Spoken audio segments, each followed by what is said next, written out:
InnerQuest explores various pathways through which you can connect with the infinite wisdom of the universe and apply it to personal, professional, and spiritual growth.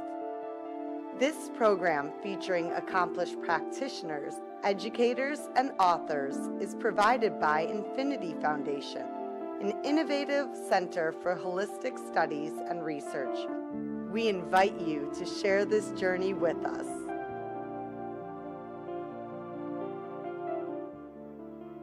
Hello, welcome to InnerQuest. My name is Jay Stone, your host for today, and our guest is Dave Odd.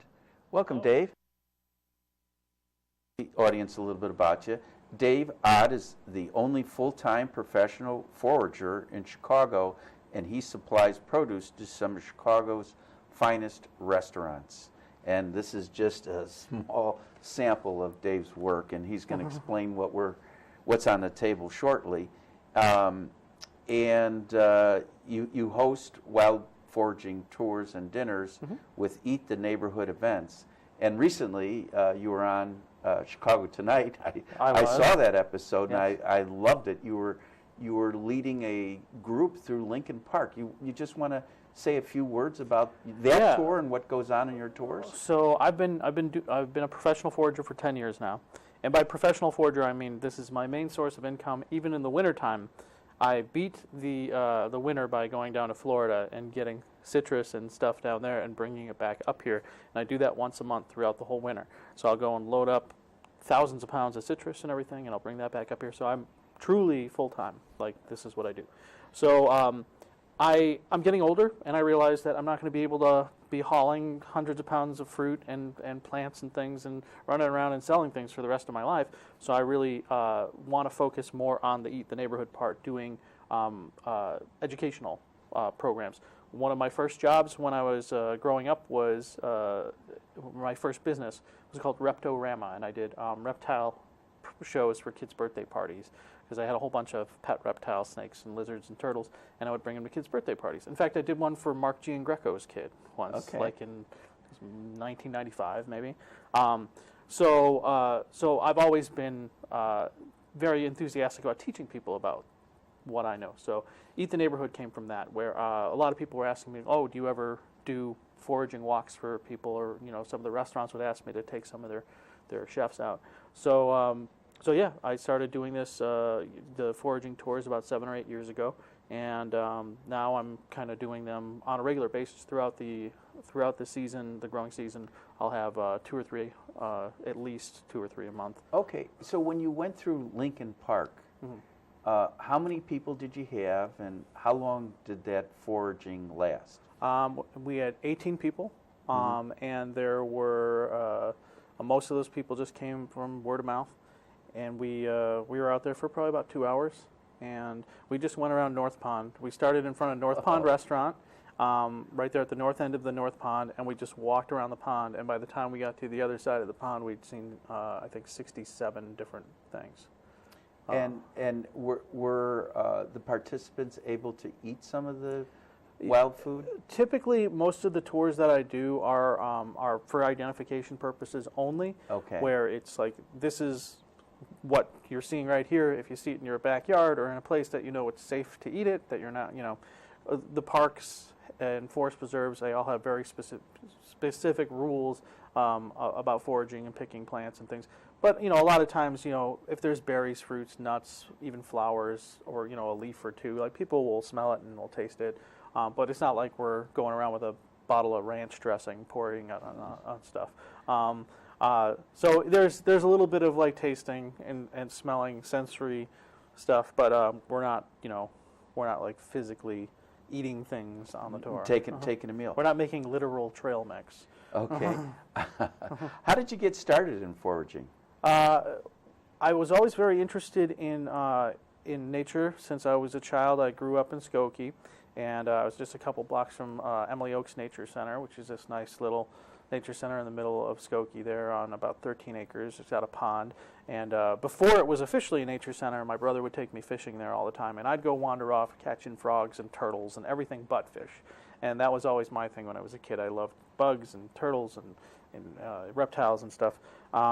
so that was always my interest, and I started going to summer camp there, and one of my counselors is like, oh, you can eat these mulberries, and here, if you were getting thirsty on the trail, you can chew on these grapevines, and that got me interested in that. My mother taught me how to cook when I was very young, so at a certain point, I'm like, oh, you can cook nature, and I really like both of those things. Yeah. So from probably the age of like 12 or 13 till now, I was casually into foraging, and then when I was about 17 or 18, a friend of mine's mother gave me a book about foraging, a field guide, and I went out and tried all the different things I could identify, and that was just kind of part of my life. And then I kind of stumbled into it as a business by accident. I went out mushroom hunting. I started seeing a new girl, and we went out mushroom hunting one day, or we kind of accidentally stumbled across the mushrooms on a nature hike and decided that's going to be our new hobby. Let's go out and mushroom hunt. And like 3 or 4 weeks later, I'm just like, oh, I'm so sick of mushrooms. What am I going to do with all these mushrooms? And I started bringing them to River Valley Ranch at the farmers markets, and they would buy the mushrooms to resell at their table. And eventually they're like, okay, we're good on mushrooms. We have too many mushrooms. You should probably just go talk to some restaurants. And so I started cold calling some restaurants. They wanted the stuff, so I went, sold all my wild mushrooms that I was getting that season to some of the restaurants in Chicago, and then went back to my normal life in the winter. I was a stand-up comedian. And in the spring, people started calling me and asking me for all kinds of other stuff. And so I just started building on the knowledge I already had, and now, 10 years later, this is... So have you ever had any formal wild food foraging training? I have not. Everything that I know was self-taught. I haven't even really done any other... I haven't really done any other foraging underneath other people that do it or anything like that. I do team up with other foragers and go to their outings and stuff, just because we all are able to get knowledge from each other, even little bits of facts. How many other foragers are there in Chicago? There's quite a few. None that are kind of as hardcore as I am, but there are quite a few that do this as well.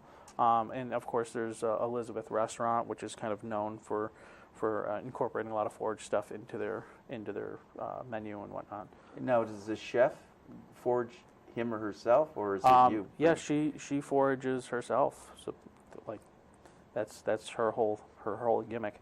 But I forage for probably I've worked with over 300 restaurants since I started doing this in 2009. That's impressive, I gotta say. About every week, I service probably about 20 to 25 restaurants on a regular basis, and then there's probably another 40 or 50 I can visit when I have tons of citrus or whatever it is, where I can just kind of poke in every once in a while. Now, I've heard some plants have medicinal qualities. Mm-hmm. Do you know about the medicinal qualities? A lot of them, I tangentially know that a lot of I can identify a lot of plants, a lot that aren't useful edibly, but I'm like, oh, this is a medicinal plant. I'm not quite sure what the medicinal value of it or what it's used for exactly, but I know it's considered medicinal. But that's about it. I don't know that much about the medicinal stuff.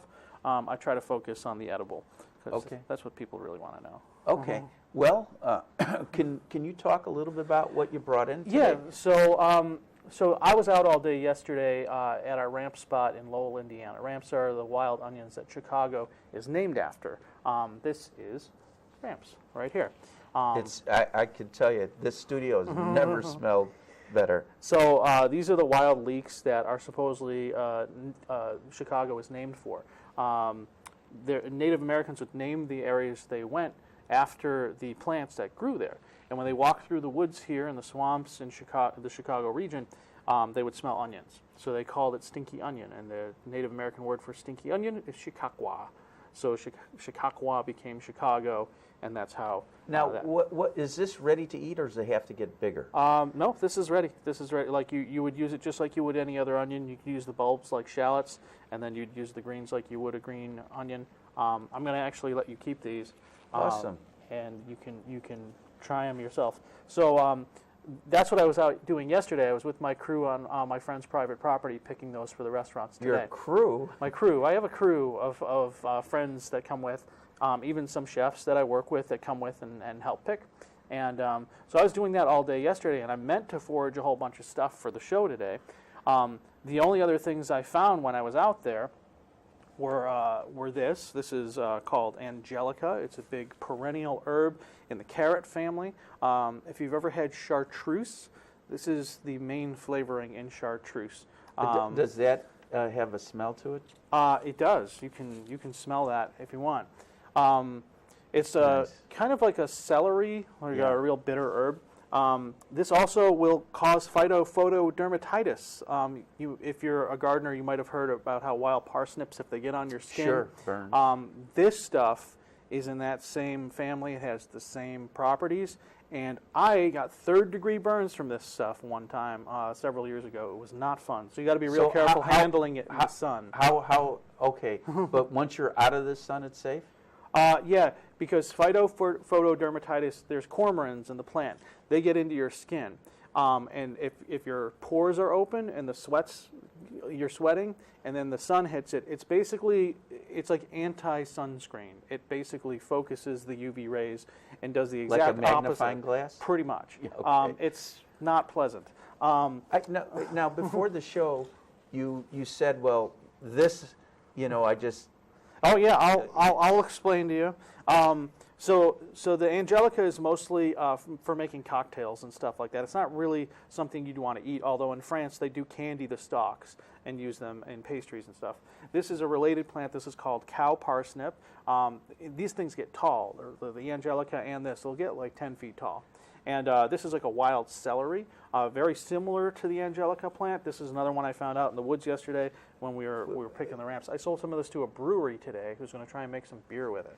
Yeah, now, didn't you say that before the show you just went around the public safety building? Yeah, these three things I just showed you are the only things I picked yesterday. Everything else you see on this table, I literally picked Including just the now. mushroom? The mushroom, I did a tour last week and I held on to this. That's beautiful. This is called a pheasant back mushroom. You'll see these growing on trees in your own neighborhood. Like you'll just see, like if you ever seen a big paddle-shaped mushroom just growing on a tree in your neighborhood, and you're like, what's that? It's probably one of these.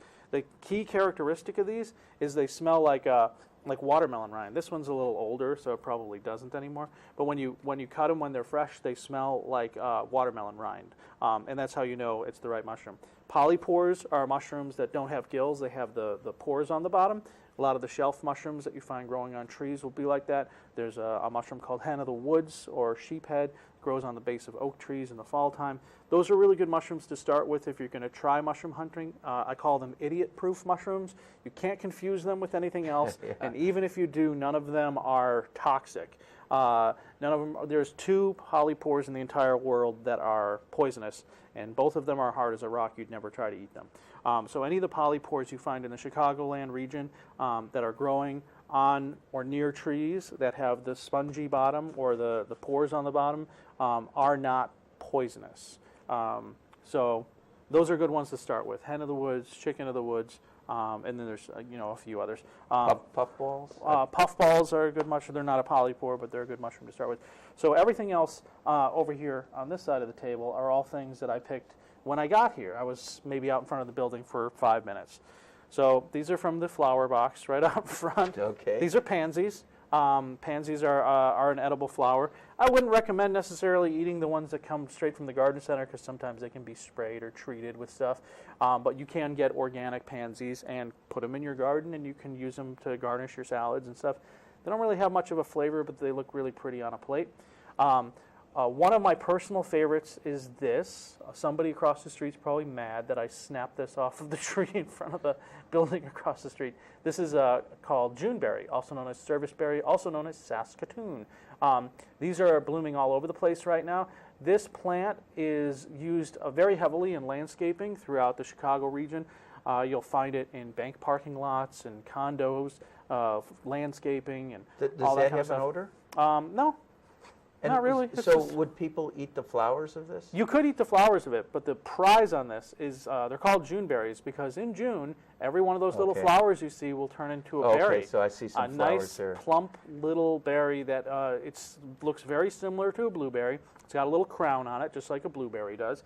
And when fruit has that crown on it, it means it's in the rose family or apple family. And all berries with that little crown are, in fact, edible. So this will produce a berry that looks just like a blueberry. They go from green to pink to red to purple. And anywhere between the red and the purple stage, they're really, really great. They're probably one of my favorite fruits. They taste like a blueberry combined with an apple with a little bit of cranberry. They have a lot of natural pectin in them, so they're really good for making jams and jellies. You don't have to add anything other than sugar. And if you've ever had canned blueberry pie filling, it's probably this that you're eating. 90% of blueberry pie filling is this. You pick by hand, or is there some tool that can speed up? I've tried every kind of way there is to pick berries, like mulberries, for instance. They're a pretty common berry. Everyone knows mulberries. Get all over your driveway. The birds poop them out all over your windshield. It's terrible. But they are edible and they're really tasty. And there's an old method of holding out putting out a sheet and shaking the tree. But when you do that, then you have to pick out all the mushy ones, and you might as well just pick the fresh ones off the tree. It's the best way to do it. These are nice because they come in little clusters, so you can kind of just pull them all off as one little cluster, and then they kind of hold on the stem for a little while. So that's Juneberry. This is one that, if you're going to take anything from me today, just seriously look up this tree, Juneberry or serviceberry, and learn to recognize it because it'll be your favorite thing, I swear. Okay. Let me do a quick PSA. Yes. You're watching InnerQuest Talk Show with Dave Odd, Wild Food Forager, and it's sponsored by the Infinity Foundation, and I highly recommend you go to Infinity Foundation's website. There's hundreds of classes by professionals for adults, for children, for couples, for families. You won't regret it. All right, come on, Dave. Yes. This is red bud. This is one of the first trees to bloom in the springtime. You can actually go ahead and pull one of those buds off and eat it if you'd like. So red bud's really great. It's really easy to identify, and the little flowers on it, they taste just like beans or peas. They have a really nice, sweet, crisp flavor. In the South, they actually make jelly out of these. But they're really great. It's just a straight garnish on anything from a salad to a savory dish to a dessert. They kind of work with everything. So those are really nice. And I can understand why chefs and restaurants want this stuff. I mean, it's so tasty. It's so aromatic. Aromatic. And it's unique too in that this isn't stuff that grows on a farm. This is stuff that's truly wild. There's nobody cultivates this. This plant was all over the place right in front of the building. This is called henbit. If you ever go driving by a farm field this time of year, and you'll see this kind of wash of pink across and you're like, what is that? Why is it all pink over there? It's because of all these little flowers on the henbit. And you can, you don't have to eat it, but you can smell it. It's very herbaceous, almost like carrot greens. It's a really nice edible plant, and it grows right in your own backyard. It's really easy to identify.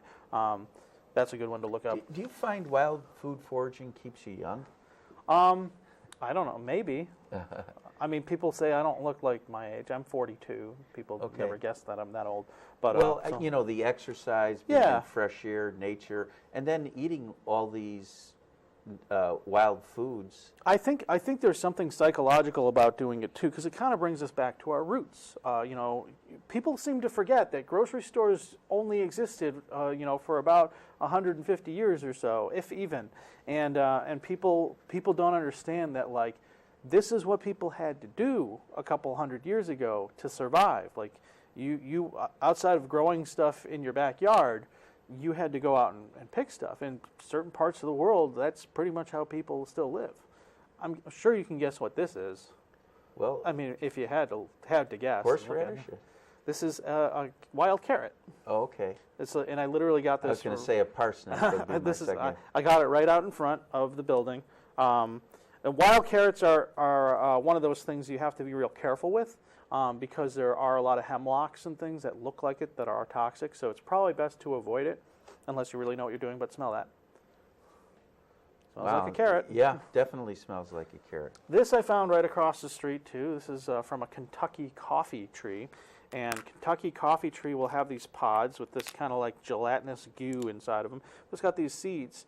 And these seeds are used in the Civil War as a coffee substitute. You'd roast the seeds and grind them, and then you'd run hot water through them, and it would make a coffee substitute. From what I understand, it makes a very terrible coffee. Okay. So I was going to ask you if you've done it yourself. I have not. I'm not a coffee drinker to begin with. Okay. Next up is... do you ever make teas out of the wild foods? Yeah, I do. Yeah, when I first started foraging, I was on this huge tea kick, and I was like collecting everything I could to make teas, and I was like, my parents would yell at me for messing up the kitchen with all these things. What are some of your favorite wild foods to make into tea? Mints, obviously. There's a lot of things in the mint family that are really easy to identify.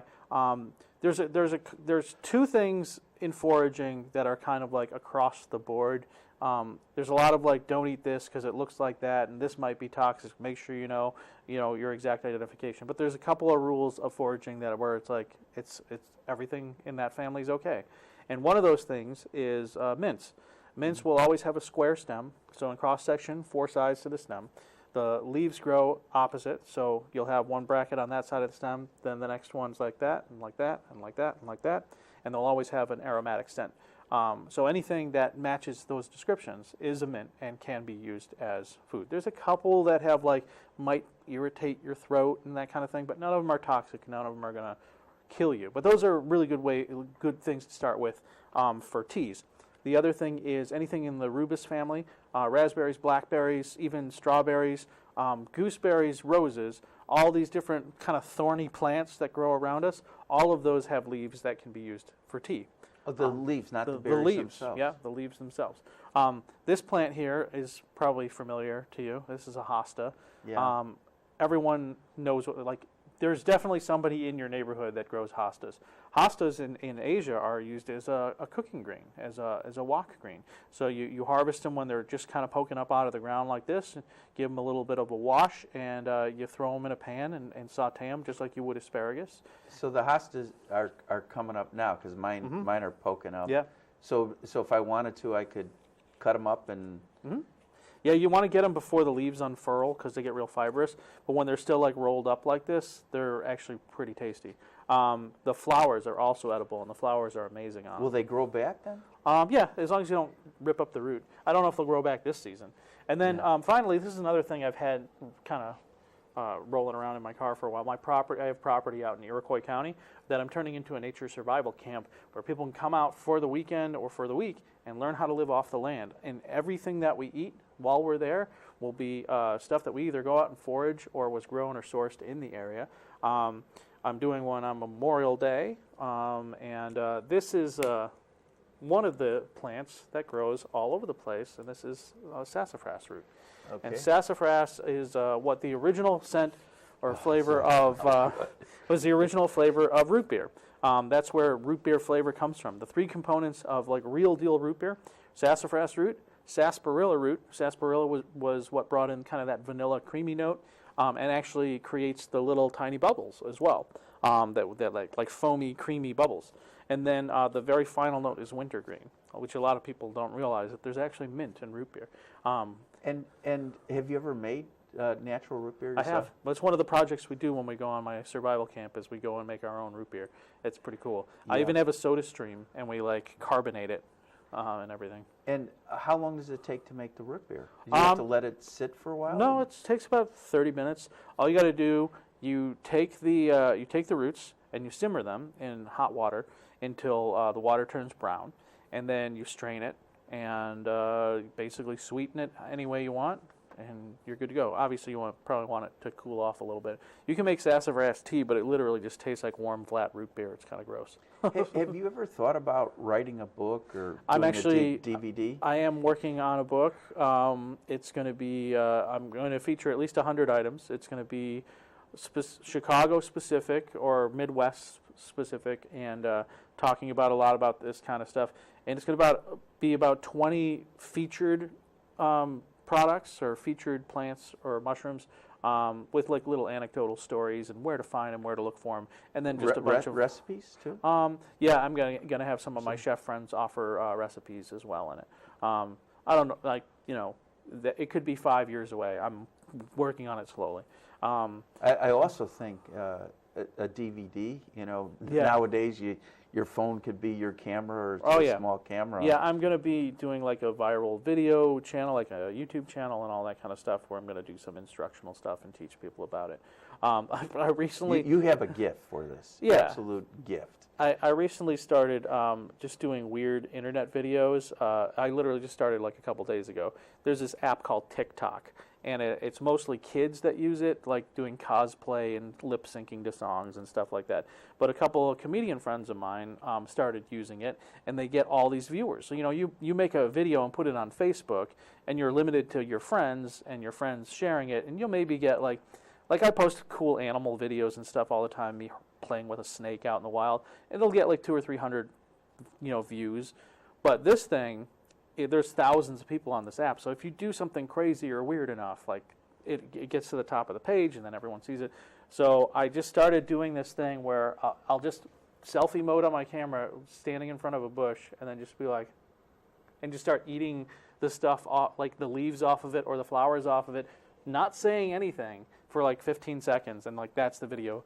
And they get, like, in 2 days, they got 2,000 views each. Mm-hmm. So I'm going to be doing some weird stuff like that just to kind of drive traffic and get my name out there and stuff. But, eattheneighborhood.com is the website for all of my programs and stuff. I am working with the Infinity Foundation. I'm doing a couple of different programs for them.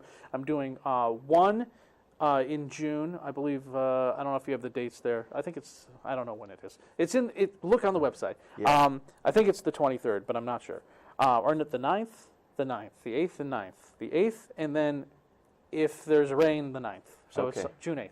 Anyway, so the first one I'm doing with them is going to be a foraging tour, where I'm going to take them out right around the Infinity Foundation there, and we're going to look for edible plants, and I'm going to help, show people identify the plants. Have you scouted out the area? I haven't. I like to be surprised.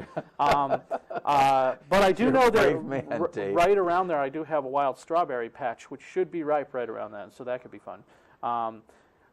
So we're going to be doing that on the 8th, and then I have another one in July with them that's a wildlife safari, where we're going to go to some woods, and I am going to show people snakes and frogs and turtles and salamanders and all the other cool critters that we can find. So it's like a little suburban wildlife safari. Okay, well, we got less than a minute. Anything else you'd like to add? If you're interested in doing this stuff, I got events going on all spring and summer long, all the way into the fall. And you can go to eattheneighborhood.com to check out all the events I'm doing.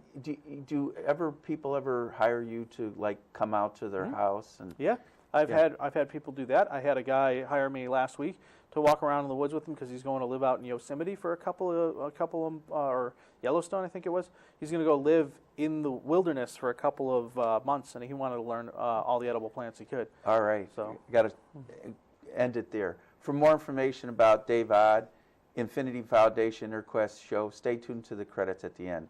Until next time, wish you good health, good spirits, good fortune. Dave, it's been a pleasure, and I expect some more great things from you. Yeah, you can keep all this stuff. Enjoy it. I don't want to take it back with me.